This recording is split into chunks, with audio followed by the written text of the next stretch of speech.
Hey guys, welcome back. I'm Ginny and this is the Big Sew Along. And today I'm going to start by telling you about what I'm wearing, which is, you guys will remember from a couple of weeks ago, my Merchant and Mills, the dress shirt. And if you guys remember, I had a little problem with the shoulders that were poking up, and that is an alteration I actually have to do pretty frequently. But check this out, all I did was wash this and now it's laying perfectly flat. So I suspect I may have just stretched a little bit out when I was sewing. But anyways, it is back in place and I am thrilled with it. This is actually the second time I've worn it. I still haven't shortened it or anything. I just wear it with tall gray boots and I'm actually really enjoying it, especially right now. It's if you guys remember, this is like a heavier weight cotton flannel, and we're in the middle of January, heading towards the end of January, so middle of winter, and this is really kind of the perfect thing to be wearing. Now, what else? The second what is it called? Edition? Whatever. The new Tauko magazine is out. I just got this a couple of days ago. You guys might remember I talked about the first edition. That's what it is, edition. Last month or in December maybe? I can't remember. Anyways, as always, as it was last time, really great photography. Really some really interesting articles, and I'm gonna say, how many patterns do we have in here this time? Looks like 10 patterns. Of the 10, I am pretty sure I will make 3, so well worth the cost of the magazine. Although I will say, again, I don't know if this is shipped. I think that the publishers are in Finland. If somebody else knows, just correct me. I think it's shipped out of Germany. I don't really know. It comes from Europe somewhere. So the shipping to the US on this is exactly the same price as the magazine, which makes it about 40 bucks. Yeah, so, you know, if you've got 40 bucks to spare and you're into a print magazine, it's a really good one, I have to say. I'm really enjoying it. Okay, what else? The other thing we have to talk about today is our Arthur pants. Yes, I did the Arthur pants. I finished them. And let's see here. I made my Arthur pants out of a cotton, I have to look at my computer for this, sorry. A cotton, well, let me just say, I was gonna do a full sew along for the Arthur pants, but Meg from Sew Liberated has a full tutorial here on YouTube. I watched it. I mean, you can't learn more than from the designer, right? Yeah, so I'm gonna link to that below for anybody who needs it. It's a really good tutorial. This pant has some really interesting features. It has a center front seams, center back seams, 2 back patch pockets, 2 slash front pockets, and that really cool like tapered hem. It's very full. It actually is cut like a oval, so it's narrower at the top, it gets bigger at the sides, and narrows back down at the bottom. Now, if you look at well, let's just start with the fabrics, okay? Fabric and materials recommendations. The Arthur pants are designed for mid-weight woven fabrics such as linen, gabardine, silk noil, lightweight twill, or cotton chambray. If you make the elastic waist version, you can also choose knit fabrics such as French terry, interlock, or mid-weight jersey. Do not choose fabrics that have significant drape. You want enough body to support the shape of the pant leg. So, with that information in mind, I chose to make mine in a cotton piqué. It is not a super heavy piqué. I think it's probably the same weight as like a light twill, which is a recommended fabric. Maybe a little heavier than a cotton chambray. It does have a lot of body though. And this pant has flat felt seams, and her tutorial for that is really great, by the way.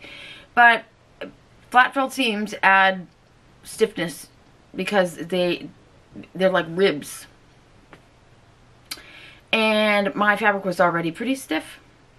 So let's just say these were a fail for me. But not because of the pattern. I actually, at the end of the day, I really loved this pattern. I thought it was a really cool shape. And really cool, like, I like the construction details. The sizing was good. However, I just made the wrong fabric choice, first off. Second off, let me just say about the sizing. And one of you guys, I'm never going to remember now. One of you guys told me a few weeks ago when we first started talking about these Arthur pants that you went down 2 full sizes. So I looked at the finished measurements.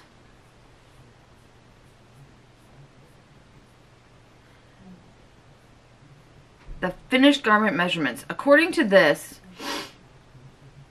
my measurements, my hip measurement is 40 inches, which would put me in a size 12. That's 102 centimeters.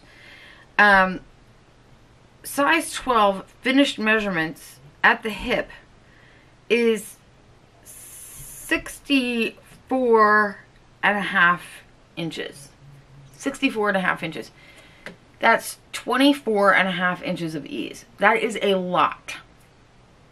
For comparison, my Tina Gibbons Plinka pants have, I think they measure out at 52 inches in the hip, which is, obviously that's 12 inches of ease. That's half of what this one is. So that's a lot of fabric, which is why it really just doesn't work in a stiffer fabric. However, so I did go down 2 sizes for this pant. I went down to the size 8, which has a finished hip measurement of 62. But the thing is, you guys, if you're going down, just be aware that the waist measurement on this pant is actually smaller than the hip measurement, even though it's a pull-on pant. So you can go down 2 sizes. You're probably going to want to go down 2 sizes, but check the waist measurement to make sure it's going to go around you, around your hips to put them on. Okay, so that was my only thing about the sizing. And it's intended to be that way. I mean, it's meant to be a really full pant. I totally get that. Yeah, so I just think 25 inches of ease in a pair of pants is just too much for me. I do like the crotch is a little bit dropped. It's not super dropped, but it's a little bit dropped. And again, I think if I had made this in the right fabric, so I read to you in the directions, the directions what she says she suggests for fabrics. But if you watch her tutorial video here on YouTube, she actually really recommends the linen. And I think that that is 100% right. So I am going to make this pant again. I'm just going to make it in linen. I'm going to make it exactly the way I did before, which is 2 sizes down. I'll make a size 8 instead of a size 12. And I'm going to make it in the linen. And I will show you guys when that's finished how that looks. Because I'm going to show you a picture or two right here of the ones I made in this twill fabric. And I'm not really sure why I even have this twill fabric, but I did think, you know, I have another pair of pants in a twill like this, and I wear them a lot in the winter time, and I thought maybe that would work. But you can see here that I just look like an Oompa Loompa in these pants. I mean, they're so stiff, you guys, that like if I walk past something, I could knock stuff off the table with the sides of my pants. If you're taller, you might be able to get away with that. I might, like, because the height might, like, compensate for the stiffness of the width. I feel like, yeah, if you're 5'4" and under, I don't recommend that heavier weight fabrics. Okay, but like I said, I am gonna make those again, and I will show you guys those when they are finished. I am not counting this pair as one of my 2 garments for January because that would be really sad. That would make me really sad. I'm gonna make another pair and I will count that one as a January make. In addition to the Arthur pants, I finished, so this also doesn't count as a make for January. I'm such a cheater. I finished another pair of Sew Liberated pants that I started in December, which is why I don't think they should really count. The Our Night pants. I don't really, I think it's Our Night. Anyways, I'm going to show a picture of them up here. These I made in a linen and silk blend, and I really love these pants. I think they're super comfy and they're really cool. I love that deep pocket. I don't know if I'll make these again because as much as I love that deep pocket, you guys, it's really hard for me to wear anything over it. Like, I don't mind like volume and stuff, but I don't like lumps and stuff, and they look like big lumps. They look like giant saddlebags if I wear a tunic over it, which means I'd have to wear like a shorter top with it, and I just don't really do that. I don't know. I might have to play around with it and see. I'm going to see how I wear this pant, whether or not I wear this pant, the one I made.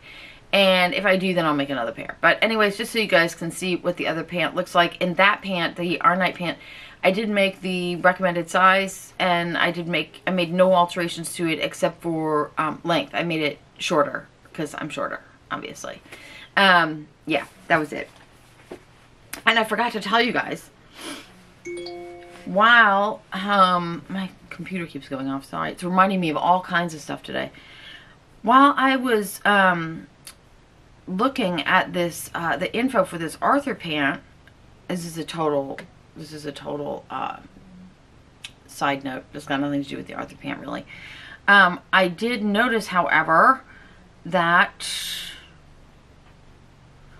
it says the Arthur pants pattern is a collaboration between Sew Liberated and designer Deborah Weiss of Specks and Keepings. So I thought, why not look up this Deborah Weiss at Specks and Keepings? And she has 2 patterns of her own. One is the April skirt, which I don't have a picture for you. It's just a full skirt with pockets. It's cute. The other thing she has, though, is something called the Camille dress, which I'll put a picture of up here, which is a really kind of a pinafore dress. And you know how I feel about a pinafore these days. So check that one out. It's pretty cute. Okay, what else? That's it for my makes this week. I finished the Our Night pants, and I made the disastrous Oompa Loompa Arthur pants, which I will remake. Oh yeah, I almost forgot. Renelle asked last week, I did that tutorial on how I remade my, what was it called? My river tunic into a slip. And Renelle asked for suggestions for other patterns to use for that, since she doesn't have the river tunic. Okay, so I messed up my math before, so if this part of the video looks different, I had to come back and do it. Renelle asked how to make that dress, or if there's another pattern she can use to make the dress that we made last week in the river tunic makeover. You can use that same method for any dress that you already have made, as long as the dress is wide enough to slip over your head and fit over your hips. You can gather it at the top, or you don't have to, just depending on how wide your fabric is. The important thing is that it's wide enough to be comfortable on you. If you don't have a dress that you want to remake, you don't need a pattern. You need 2 pieces of fabric, 2 squares, and the dimensions are, the width of the fabric should be half of your hip circumference. So essentially side to side. My hip circumference is 40 inches, so half of that is 20. Half of your hip circumference times 1.5. And that should be fine. That should be enough. You could even do, if you don't want to make 1.5, it could be 1.25. Anywhere between times half your hip circumference times 1 1/4 to 1 1/2 should work. It's just 1.5 is going to be more gathered, 1.25 is going to be less gathered. The length is just the length from the top where you want it to sit up here to as long as you want it to go at the bottom, wherever you want your hem to be. Obviously, it needs to be like an inch or so longer than you want your finished dress to be, because you're going to have to hem it. And then also just remember that when you're making the little cutouts for the underarms, you only want to go 2 inches below the top edge, not 4 inches, like I said in the original video. Okay, I think I got the math right that time. Half of your hip circumference times either 1.25 or 1.5, depending on how much you wanted to gather it. Length is from here, right about here, all the way down to wherever you want it to stop. All right, now back to the previously recorded video. But thanks, Renelle, for asking, and I hope that's helpful. If you have any other questions, just leave them for me below, and I will help you out with that. Also, a couple of people asked me about doing a tutorial for the Japans, the pattern that I shared with you guys last week. So I will do that, and I will probably just do that next week. It's not hard, and it shouldn't take very long. So I think we'll do that next week. And last but not least, most of you have probably already seen this. Hales Moore Sewing here on YouTube started a sewing challenge, hashtag, and it's about at the beginning of the year. I think the hashtag is Sew Your Colors 22. I will leave the actual hashtag below, and I will also leave a link to her original video about that, because essentially what it is you find your color palette. If you already know yours, great. If you don't, she has a suggestion for a website where you can find it out for free, and you can just take a picture of your their recommended colors for you. If you want to, I think there's a more advanced version of the app that she suggests. It's like $10 or something. Anyways, so the point is, you find out what your color palette is, and you try to sew things in your actual color palette this year. And she was having, Hales Moore was having a little bit of my issue that we talked about at the beginning of the year, where I just felt like I was sewing a lot of stuff that I just wasn't wearing. And Hales' conclusion was that the reason she wasn't wearing a lot of her stuff is because it just, she didn't like the colors like on her once she wore it. I think like a lot of us, we go shopping for fabric or clothes, and we gravitate to colors that we like, regardless of whether or not they look good on us. And if they don't look good on you, as a general rule, you're not going to be real happy about wearing them. Now, sometimes I don't think that's true. Like, I wear mustard yellow, which is apparently not in my color palette, and I feel pretty happy in it. I just think, and I think her point was just to try something a little bit different and see if that can help you make more things that you actually wear. So I decided that I am going to try to do this. I don't usually jump in on challenges. I think I did one before, that t-shirt challenge with So Joy. Anyways, I really like Hales. I like this idea. I did do the color palette thing. I'm going to pop up here a picture of the color palette that I got. Apparently I am a soft summer, which was a real shock to me, because I actually thought, color-wise, I always thought it was an autumn, which is a completely different color palette. Hence the mustard yellow in my wardrobe. Yeah, which is really funny. I was looking at this color palette and I was thinking, oh my god, you know what's kind of crazy, you guys? Is those are literally the colors my mom put me in when I was a little kid. So apparently my mother has a better color sense than I do, as does my friend Susan, who often picks colors for me at the fabric store. We work together there. And she usually picks colors that are more or less in this color palette as well, when she picks them for me. So anyways, I am going to give it a go and see what happens. For next week, I am planning on doing a short tutorial for you on the Japans, and I'll just show you. Putting them together takes like a minute. But I will also show you how to alter the pattern for size, because that's also really easy, but I'll just show you how to do it anyway. So that, and I may get my second pair of Arthur pants done. We'll see. I don't know. Alright guys, that's it for me this week. Thank you so much for stopping by. I really do appreciate it. And I look forward to seeing you next week. Until then, happy sewing.